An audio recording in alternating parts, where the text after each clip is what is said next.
Assalamualaikum warahmatullahi wabarakatuh dan selamat pagi, siang, malam, sore untuk yang menonton. Perkenalkan, kami dari kelompok Ganjil, kelompok 3, akan menjelaskan tentang algoritma Dijkstra.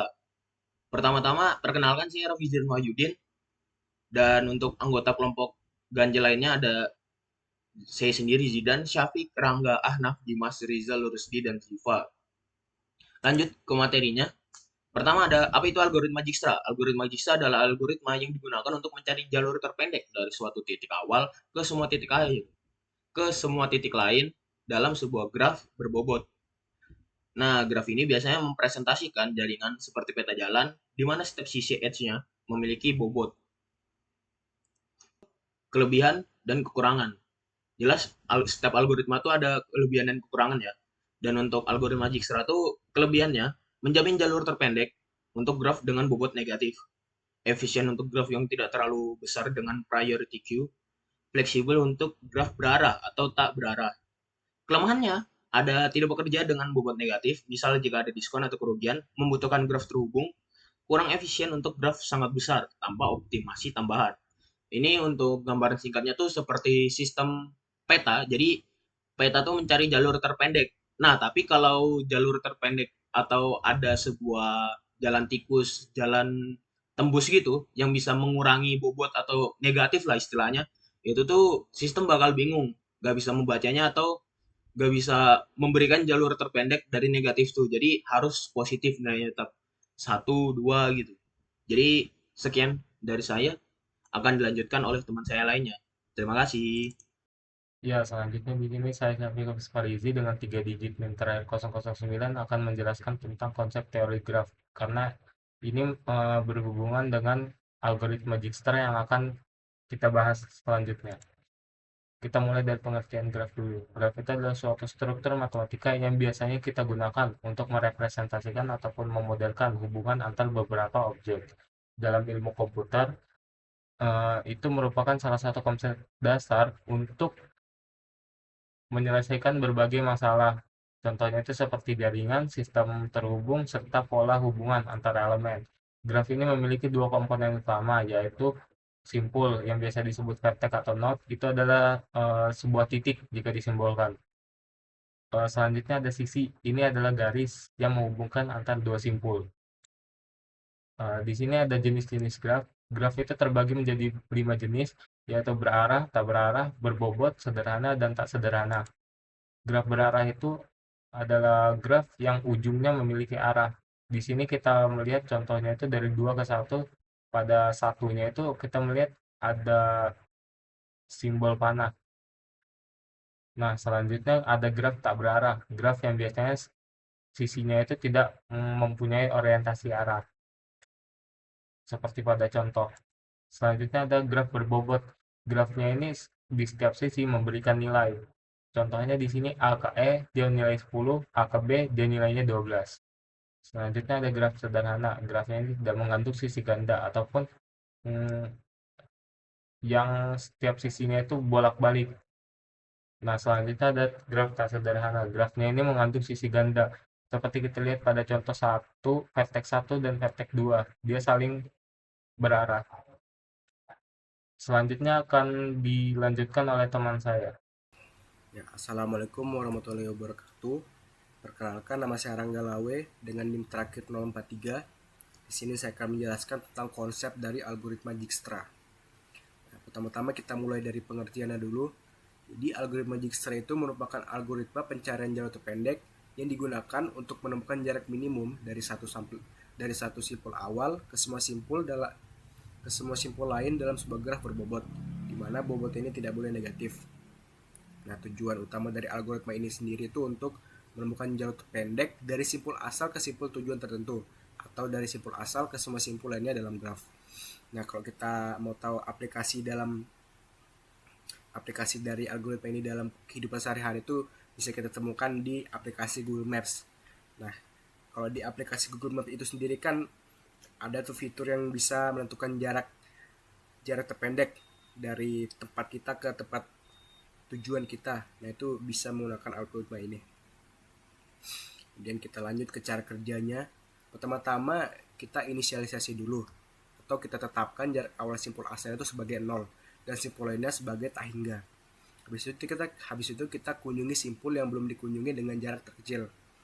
Nah, habis itu kita perbarui jarak ke simpul-simpul tetangga jika lewat simpul skala menghasilkan jarak yang lebih pendek dibanding sebelumnya. Habis itu kita tandai simpul yang telah diproses ini sebagai selesai. Nah, kita ulangi semua proses itu sampai semua simpul selesai diproses atau sampai tujuan ditemukan. Kemudian di sini ada contoh singkat saja dari algoritma Dijkstra itu sendiri. Di contohnya ini kita sudah menemukan jarak terpendek dari A ini ke Z. Seperti yang saya bilang tadi, di algoritma Dijkstra itu dia mencari jarak terpendek di setiap langkahnya itu. Jadi dia melihat dulu jarak mana yang memiliki bobot paling kecil. Misalnya ini dari A, dia kan mau ke Z nih, jalannya itu bisa ke B atau ke C. Untuk ke B ini bobotnya itu 4, sedangkan ke C ini 2, maka dia memilih yang lebih kecil yaitu 2.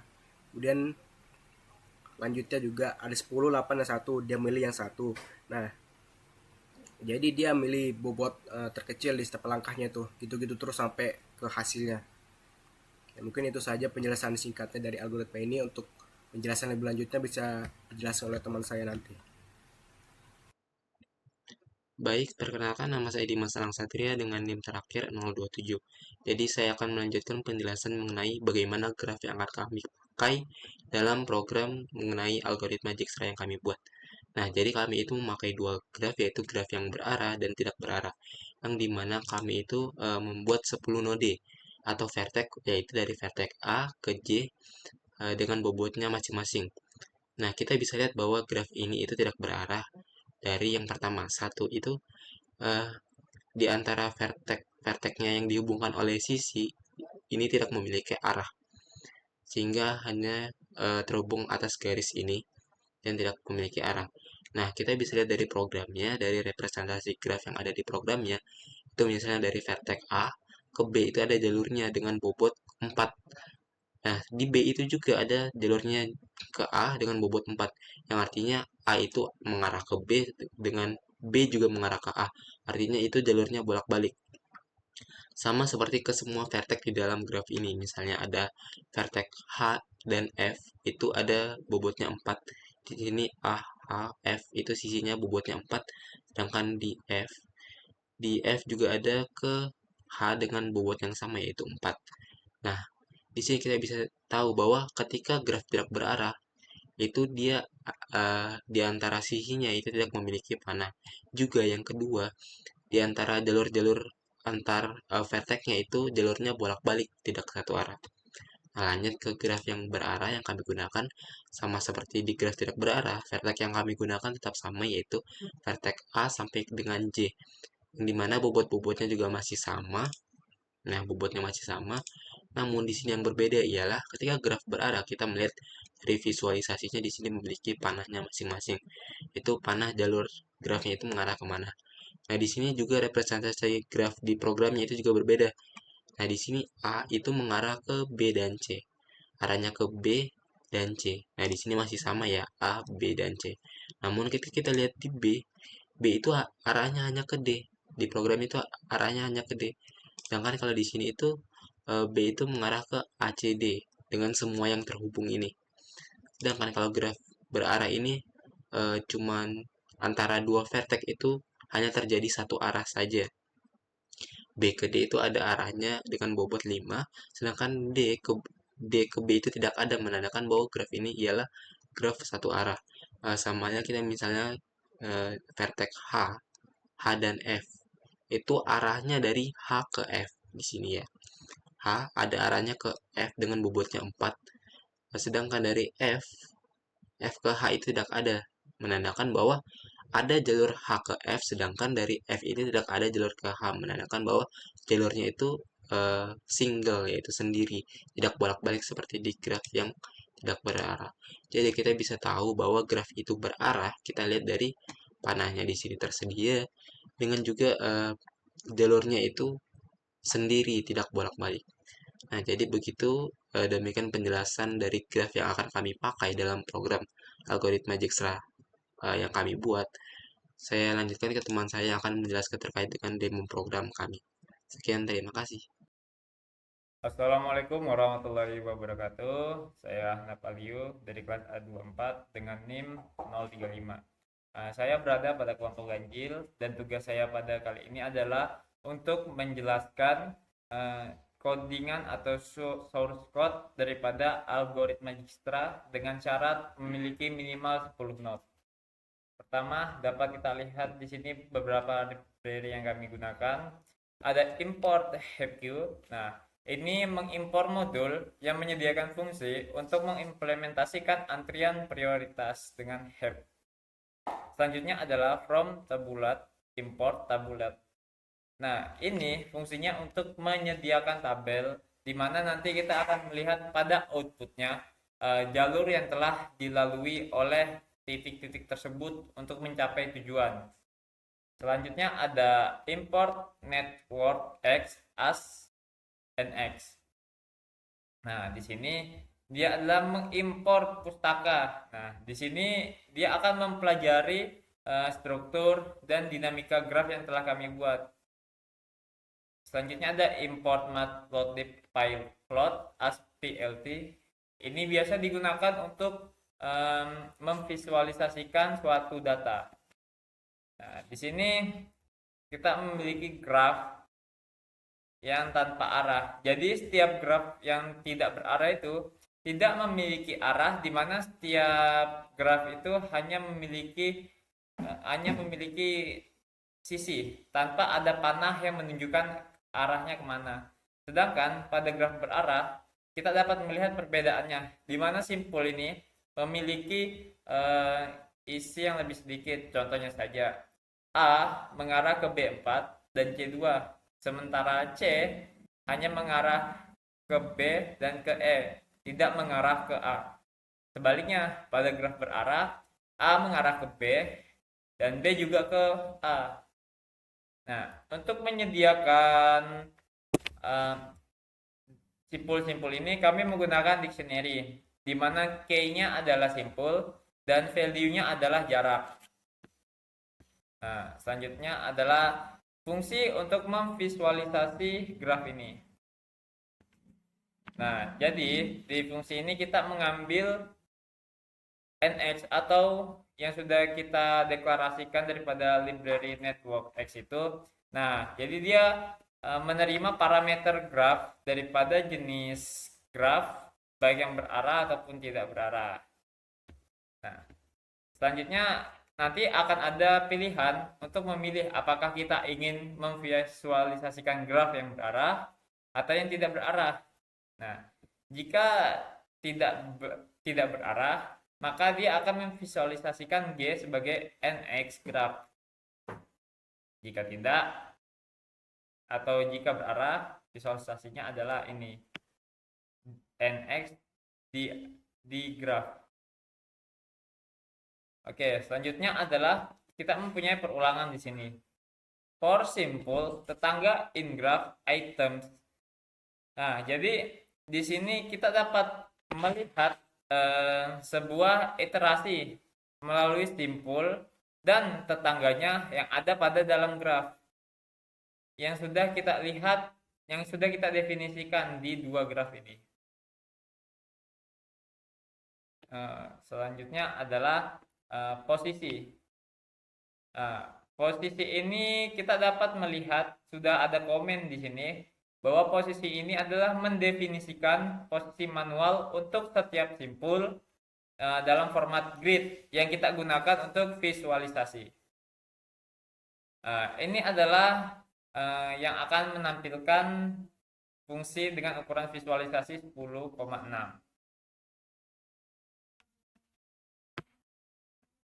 Selanjutnya di sini kita lihat adalah gambar simpul dan sisi. Nah, jadi di sini kita dapat melihat fungsi untuk mempelajari struktur dan mempelajari dinamika daripada graf itu sendiri dengan NX. Nah, jadi dia dapat menggambar dengan menggunakan parameter yang sudah sesuai, termasuk arah jika grafnya itu berarah. Nah, di sini kita lihat ada raw straw yang artinya ini adalah untuk berarah.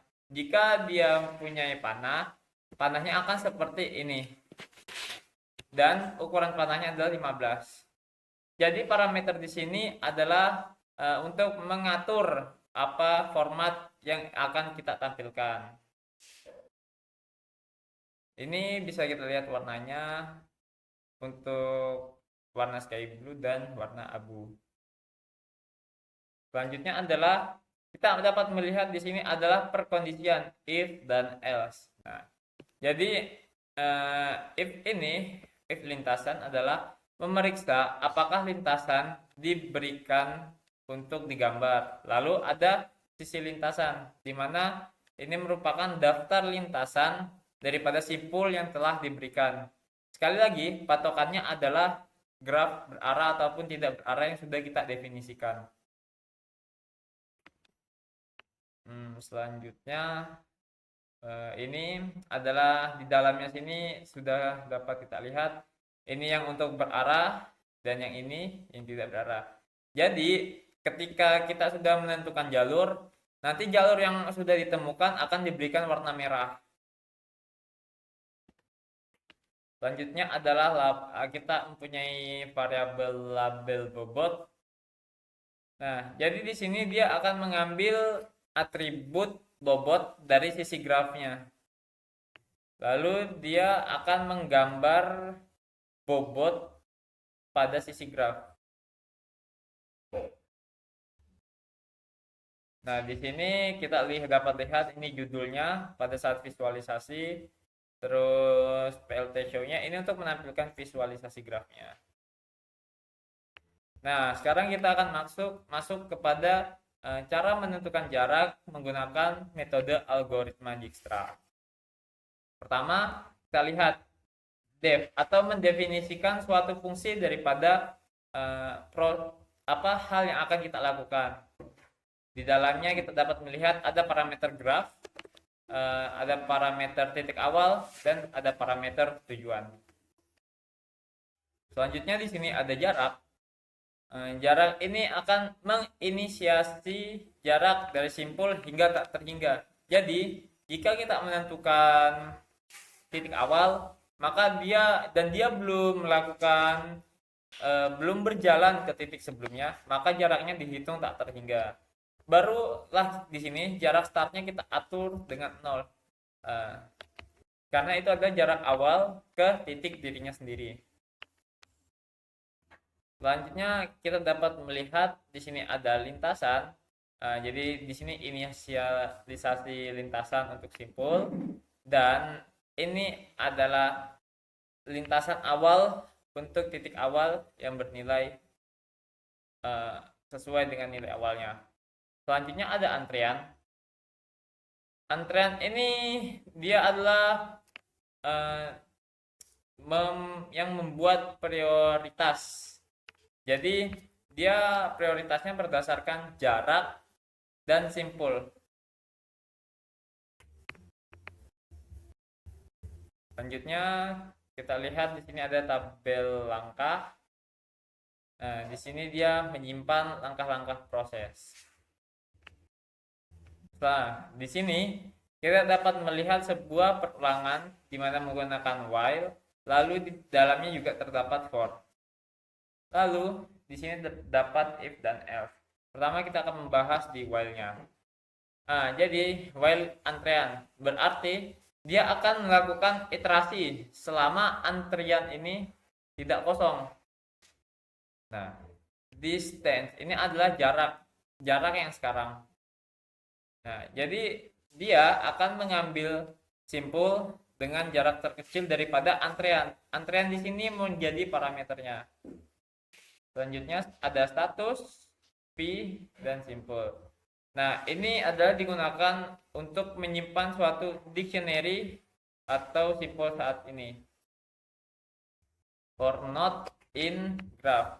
Nah, dan di sini terdapat D adalah jarak daripada node-nya atau simpulnya. Nah, di sini iterasi itu digunakan untuk melalui simpul dan dalam grafnya. Lalu jarak node-nya itu mengambil jarak dari simpul ke titik awal. Jadi dia akan menarik simpul yang sudah ditemukan ke titik awal dia bermulai tadi untuk menghitung jaraknya. Selanjutnya ada patch display di sini. Nah, dia untuk menggabungkan lintasan jadi string dan akan ditampilkan. Nah, jika status node ini tak terhingga, jadi dia akan menyimpan jaraknya. Jika tak terhingga, maka berarti tidak ditemukan jalurnya. Selanjutnya kita akan masuk ke perulangan for tetangga. Nah, untuk for tetangga ini kita dapat melihat di sini terdapat bobot in graph, di mana dia iterasinya itu berdasarkan tetangga dari simpul saat ini, dan jarak baru yang ada di sini adalah jarak sekarang ditambah dengan jarak baru ke tetangga atau ke bobot selanjutnya. Dia menambahkan value-nya. Selanjutnya, if jarak baru kurang dari jarak tetangga, maka dia akan mengubah nilainya, memperbarui nilai jarak ke tetangga. Selanjutnya kita lihat di sini ada if jarak baru. Nah, jika jaraknya sama dengan jarak terbarunya ini, maka dia akan memeriksa jarak yang sudah ada, lalu melihat lagi lintasannya dan menambahkan lintasan ke lintasan tetangga itu. Ini untuk mengeprint atau menampilkan hasilnya. Seperti biasa, print itu untuk menampilkannya. Selanjutnya kita akan lanjut ke menu utamanya. Oke, kita lihat. Ini seperti yang saya katakan tadi. Pada menu awal, kita akan melihat menu di mana algoritma Jigsaw. Menu untuk pilihan kita, apakah ingin graf tidak berarah atau ingin graf berarah. Lalu kita akan inputnya berdasarkan angka. Di sini kita dapat lihat pilihan sampai 3 itu adalah keluar, pilihan 1, 2 dan 3, pilihan 1 dan 2 untuk menampilkan graf dan memilih jalurnya. Selanjutnya di sini kita lihat pengkondisian, di mana pilihan itu harus 1 dan 2. Jika di luar daripada itu, dia tidak valid. Nah, jika pilihan nomor 1, kita lihat grafnya adalah graf tidak berarah yang sudah kita definisikan di atas, dan jenis grafnya tidak berarah juga sudah jelas, sama seperti pilihan nomor 2 yang kita gunakan pengkondisian else. Selanjutnya kita visualisasi, kita masukkan titik awal dan titik akhir. Jika titik awal atau titik akhir tidak ada di graf, kita stop di sini, dan selanjutnya kita akan memvisualisasikan jaraknya. Dari saya, itadakimasu. Assalamualaikum warahmatullahi wabarakatuh. Perkenalkan, nama saya Muhammad Rizal Alfat dengan NIM terakhir 639. Di sini saya akan menjelaskan graf yang berarah, graf Dijkstra yang berarah.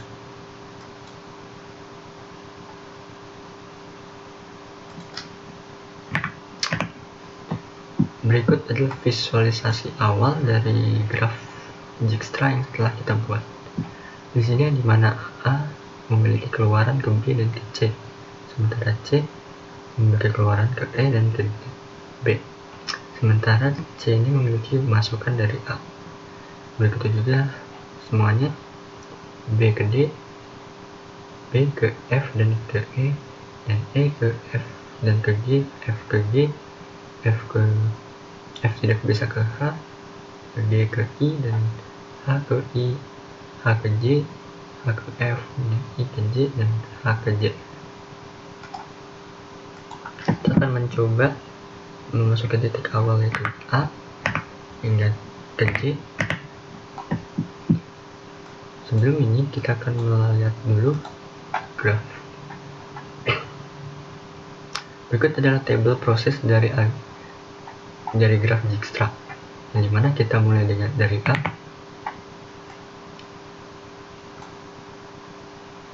Kemudian kita ke C, ikutin jalur sini, A bisa ke C dan ke B, kemudian C pergi ke B, ke A, B, C, dan E. Kita memiliki 12 bobot, ke B ke E, dan juga B ke A memiliki 0 bobot, B ke B 3 bobot, A, C, dan B, dan C 2 bobot. Kita lanjutkan lagi, B ketemu ke D yaitu 8 bobot, A, C, B, D. Kemudian ke D, A nya tetap 0, B tetap 3, C tetap 2, 8, D tetap 8, E tetap 12. Kemudian kita lanjut ke E, semuanya sama hingga kita mendapat ke F, yaitu bobotnya 14. Bobot 14. Laluin A, C, B, D, F. A, C, B, D, F. Bobot A, C, B, D, F ini adalah bobot yang berbobot 14.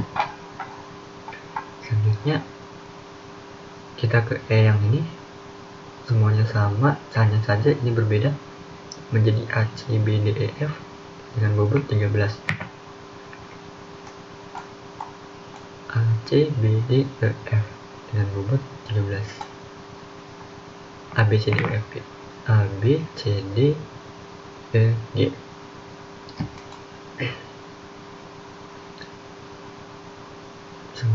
Selanjutnya masih sama, F juga masih sama, berarti kita ke G juga masih sama, sampai ke I.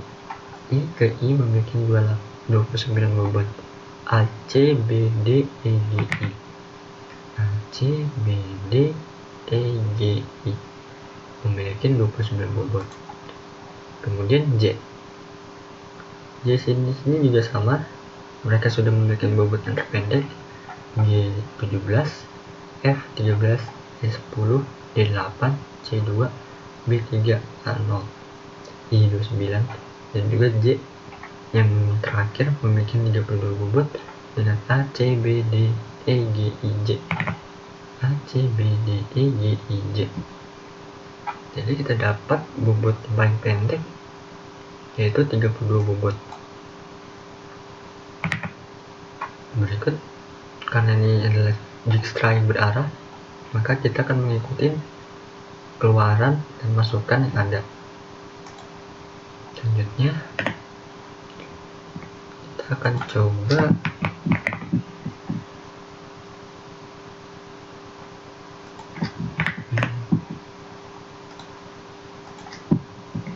C ke I. Di sini sama juga, memiliki bobot terpendek yaitu C ke B memiliki 1 bobot, B ke D memiliki 5 bobot, D ke E memiliki 2 bobot, E ke G memiliki 7 bobot, G ke I 12 bobot, dimana total jaraknya atau bobotnya yaitu 27. Untuk tabelnya juga masih sama, kita mencari jarak yang terpendek dulu, kemudian mendapatkan hasilnya 27. Kita coba yang lain.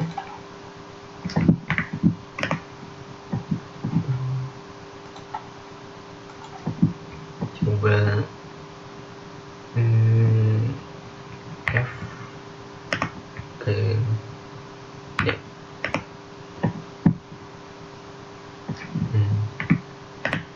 Ternyata tidak ada ya, tidak ada jalur, berarti tidak ada yang bisa masuk dari F ke D.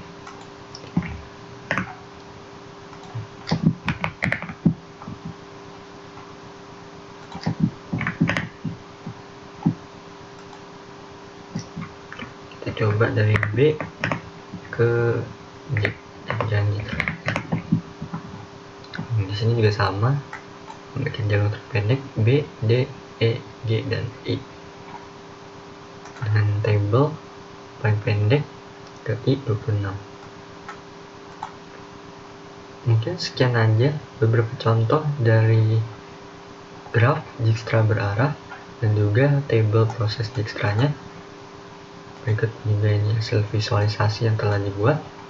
Mungkin sekian saja presentasi dari saya akhirin, terima kasih. Baik. Assalamualaikum warahmatullahi wabarakatuh. Perkenalkan, nama saya Rusdiansyah dari kelompok NIM Ganjil dengan NIM 013. Jadi di sini saya akan menjelaskan terkait graf tidak berarah. Ya, langsung saja kita run programnya. Satu.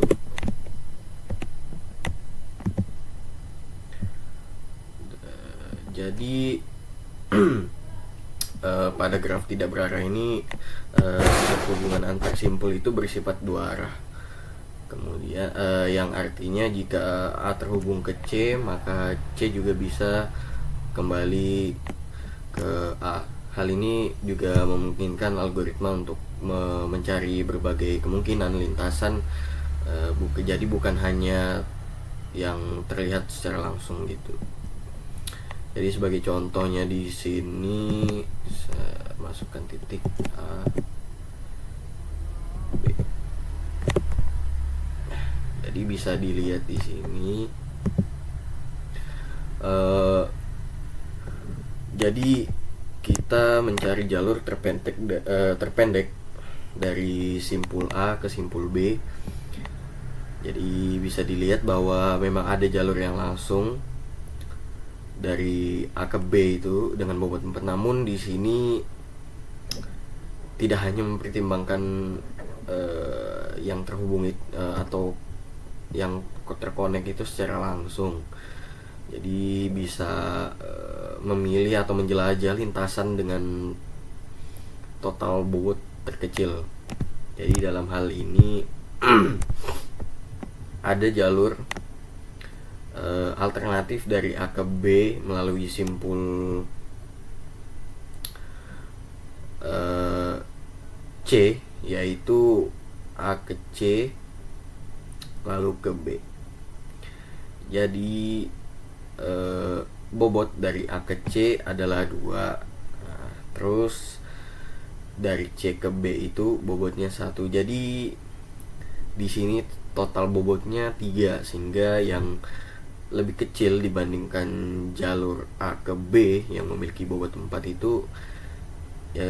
Jadi karena itulah meskipun ada jalur langsung dari A ke B, algoritma akan memilih jalur A ke C ke B sebagai lintasan terpendek. Hal ini juga membuktikan bahwa graf tidak berarah itu memungkinkan pencarian lintasan itu lebih fleksibel, dan algoritma Dijkstra itu akan selalu memilih kombinasi jalur dengan jarak terkecil, jarak total yang paling kecil.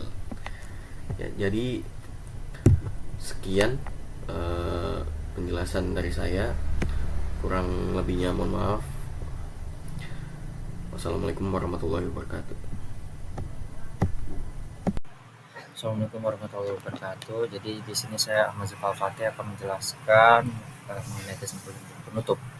Oke, lanjut. Jadi di sini ada tujuan dari Dijkstra, ya, itu menentukan lintasan terpendek dari satu simpul ke simpul lain dalam graf berbobot non negatif. Nah, jadi tujuan utama dari algoritma Dijkstra sendiri itulah ada untuk mencari lintasan terpendek dari satu simpul ke semua simpul lain dalam sebuah graf berbobot, dengan catatan semua bobot sisi harus bernilai non negatif. Nah, terus digunakan dalam pencarian rute tercepat GPS atau Google Maps. Nah, contoh penggunaan ini bisa kita temui sehari-hari, seperti saat kita menggunakan aplikasi navigasi Google Maps atau kayak GPS tersebut tadi untuk menunjukkan rute tercepat. Nah, jadi kan di setiap dari aplikasi tersebut, navigasi tersebut itu memberikan rute tercepat untuk ke tempat tujuan kita yang kita inginkan. Nah, lalu selain itu juga di sini algoritma ini juga digunakan dalam routing jaringan komputer dan bahkan dalam dunia logistik untuk mengatur jalur pengiriman yang efisien. Nah, untuk mengoptimasi lah logistik dan distribusi. Nah, lanjut ya. Nah, di ringkasan konsep, algoritma Dijkstra bekerja dengan pendekatan greedy. Nah, Artinya, setiap langkahnya selalu memilih simpul dengan jarak paling pendek dari simpul awal yang belum diproses. Habis itu, kita menggunakan struktur data seperti priority, queue, agar efisien dalam memilih simpul dengan jarak terkecil.